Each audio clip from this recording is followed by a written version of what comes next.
이번 6월 평가원에서 지수로그함수의 그래프 문제가 22번에 처음 나왔죠. 아주 어렵다기보다도 낯설어서 많이들 당황하셨을 겁니다. 앞으로 22번에 이렇게 새로운 문제가 나온다면 어떻게 대비해야 할지 막막하실 텐데요. 그런데 생각해보니 제가 이거랑 거의 똑같은 문제를 이미 만들어서 제 출판물에 계속 수록하고 있었더라고요. 2021년에서 24년 사이에 히든카기스를 푸셨던 분들은 유평 22번을 보고 반가웠을 겁니다. 사실 이 문제뿐만 아니라 제가 그동안 22번급 지수로 감소 그래프 문제를 다양하게 만들어 놨었는데요. 이번에 거의 적중한 것을 보면 제가 만든 나머지 문제들도 언제든지 평가원에서 15번이나 22번에 출제될 수 있다고 생각하는데요. 오늘은 이걸 몇 개만 선별하여 여러분들에게 소개시켜 드리려 합니다. 조금만 집중해 주시면 머릿속에 바로 꽂아들 테니 영상 끝까지 시청해 주세요.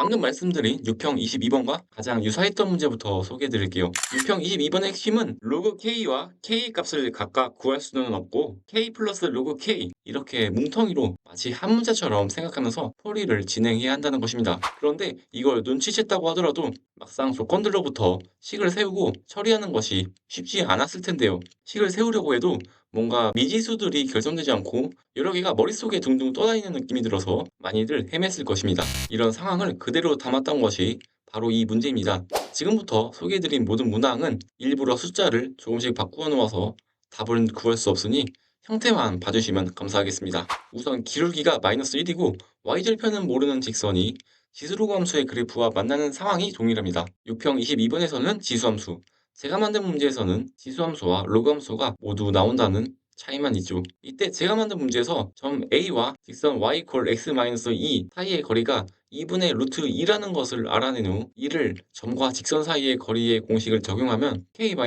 로그 k의 값이 결정되는데 이 부분이 유평 22번에서와 똑같죠.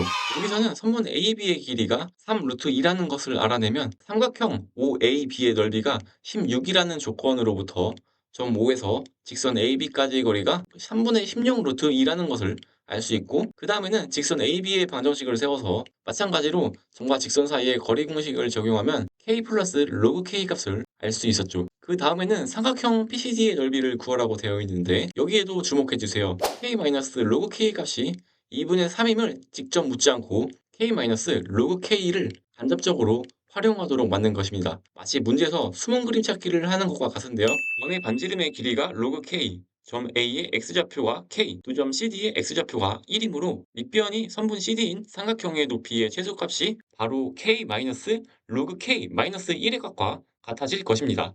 이 문제를 출제할 당시에 학생들에게 좀 사설틱하다고 느껴질까 봐 이를 간접적으로 활용할 수 있는 방법을 떠올려 봤던 것인데요. 이제 평가원에서 K 플러스 로그 K의 값을 직접 물어보았으니 그 다음에 비슷한 문제가 나온다면 이를 직접적으로 제시하지 않을 수도 있어요. 그때는 한 단계 더 나아가서 제가 만든 이 문제에서처럼 K 플러스 로그 K를 활용하도록 간접적으로 유도하는 방식을 취할 수도 있습니다. 이 부분 잘 챙겨주세요. 근데 이 문제는 6평 22번과 좀 많이 유사해서 이게 앞으로 또 나올까 싶긴 합니다. 오히려 이 문제에 더 주목해 보셨으면 하는데요. 6평 22번과 문제 구조 및 풀이 과정은 다릅니다. 다만 지수로그 함수의 그래프에서 발생하는 미지수들의 값을 각각 구할 수 없다면 이를 어디까지 구할 수 있을지 미지수들의 뭉탱이로는 구할 수는 없을지 묻는 점이 동일한 문제입니다. 보시면 100 곱하기 A 플러스 10 곱하기 B분의 절대값 B 플러스 C분의 절대값 C의 값을 구하라고 되어 있는데 A는 정확한 값을, B와 C는 부호만 결정하면 된다는 것을 먼저 눈치챌 수 있어야 합니다. 여기서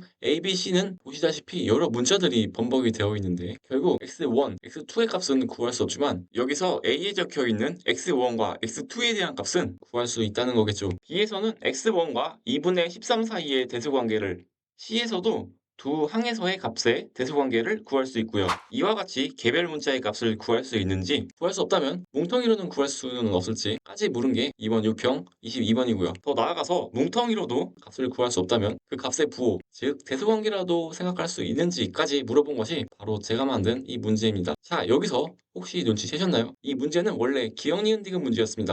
어떤가요? 똑같은 문제인데 갑자기 익숙해 보이죠? 2020년 전후에 자주 출제되던 유형입니다. 이 문제를 풀기 위해서는 두 곡선 y 콜 로그 2분의 x, y 콜 로그 x 마이너스 1과 직선 y 콜 x 마이너스 4를 좌표 평면 위에 그린 후 이들의 교점에 x좌표를 크기 순으로 나열할 때 X1, X2의 순서가 되는지 아니면 X2, X1의 순서가 되는지부터 직접 판별해야 한다는 것이 기출과는 다른 변별 포인트였는데요. 여기서 A에 적혀있는 이 X1과 X2에 대한 값을 구하면서 기울기가 1인 직선의 성질을 이용합니다. 이때 직선 y = x-4 위에 두 점 PQ에 x좌표와 y좌표의 차가 동일하므로 로그 x1-1 마이너스 로그 2분의 x2 이퀄 x1-x2로 놓을 수 있고, 이를 정리하면 a의 값이 결정된다는 논리입니다. 이 부분이 또 이번 6평 22번에서와 유사합니다. 여기서도 직선 AB의 기울기가 마이너스 1이므로 점 B는 점 A를 x축의 방향으로 n만큼, y축의 방향으로 마이너스 n만큼 평행이동한 점으로 놓고 풀이를 했었죠. 그런데 이렇게 미지수 번복을 하지 않아도 출제자의 입장에서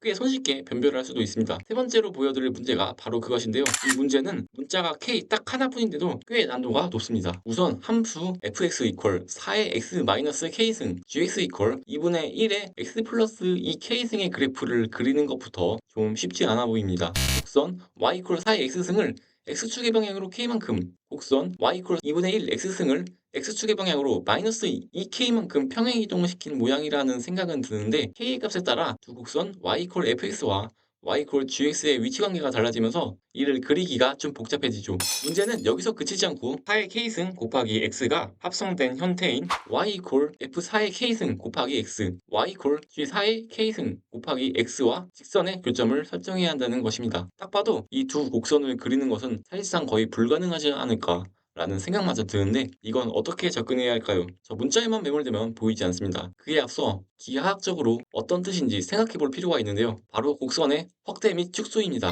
얘네들은 각각 두 함수 y = fx, y = gx의 그래프를 x축의 방향으로 4의 마이너스 k승배만큼 확대 또는 축소하여 얻은 그래프입니다. 그러고 보니 이 두 함수도 이제 좀 다르게 보이죠?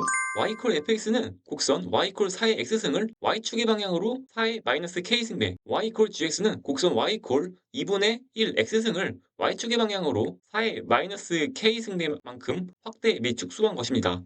따라서 얘네들은 각각 y = 4의 x승과 y = 2분의 1 x승을 x축의 방향과 y축의 방향에서 모두 같은 비율인 4의 마이너스 k승배만큼 확대하거나 축소한 것이므로 처음부터 거꾸로 두 곡선 y = 4의 x승, y = 2분의 1 x승을 기준으로 문제에 접근해 볼 수 있는 것이죠. 이 두 곡선은 그리기 쉬우니까요. 이와 같이 문자가 K 하나뿐인데도 15번이나 22번에 나올 수 있는 난도까지 순식간에 끌어올릴 수 있었죠.